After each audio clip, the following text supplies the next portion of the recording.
Good evening, everyone. My name is Cameron Christopher Scott Barmore, also known as Tubby or Big Lips. First off, I'd like to say I hope everyone is staying safe and healthy. Alright, let's get into the goods. My author goes by the name of Margaret Atwood.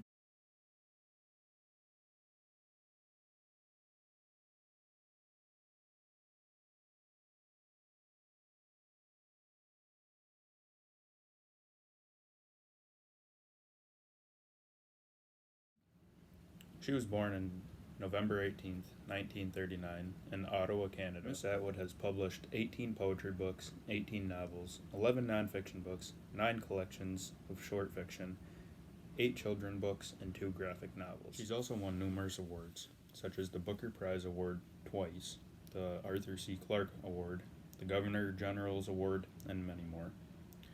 Growing up, Miss Atwood spent a lot of time in Quebec, but traveled a lot between Ottawa, Sault Ste. Marie, and Toronto.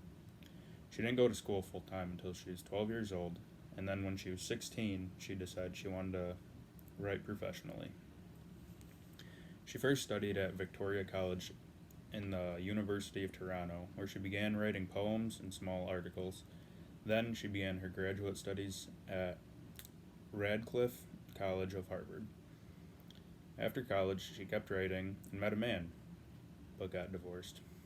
And then she moved to a farm near Alliston, Ontario, with her fellow novelist, Graham Gibson, and they had a daughter.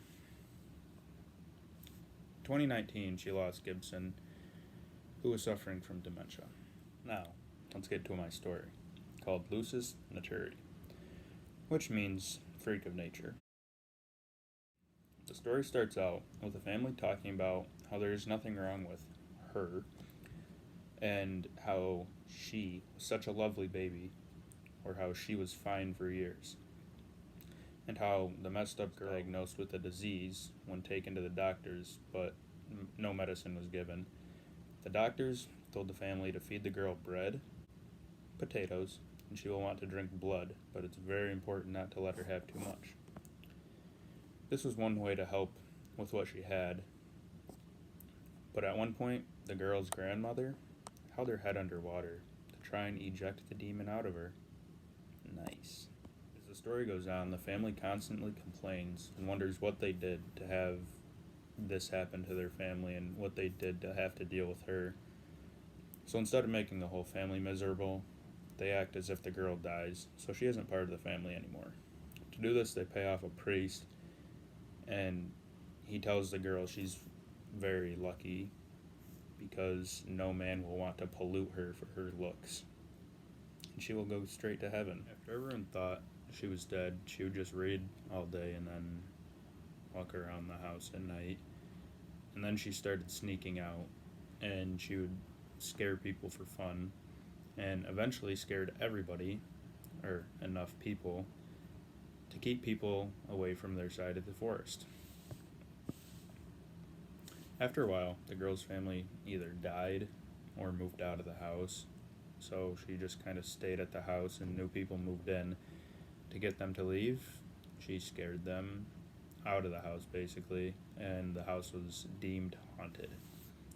One night, the girl left to go steal some food, potatoes, and blueberries, when she saw 2 people meeting like in a field, and she says they run up to each other, they hug, and they fall onto the ground, and they would let out little screams and growls. She often saw them bite each other for fun, and so she thought she could join sometime. So, the one night, the man fell asleep, and the woman got up and left him. This girl saw this as a perfect time to join in on the fun, so she went over to the man, she got on top of him, and bit his neck. He woke up and saw her terrifying self. When he did, he freaked out. He went to the village and told them what he saw, and they didn't believe him, so they went and dug up the coffin that she was dead in, and it was empty. It was just full of hay. So all the villagers came to her house with torches and long stakes, to come get her. And she knew there was no like getting away now, so she just kind of accepted it and was kind of looking forward to going straight to heaven, since that's what the priest said what would happen. The reason I chose this was because when I looked it up on Google, it said freak of nature, and that seemed kind of interesting, and I didn't want to do something boring. And to be honest, it was a later date. I think the significance of the story is relating or showing the reader what it might be like to be like disabled or something, having people constantly look at you different or talk about you and not feeling like yourself.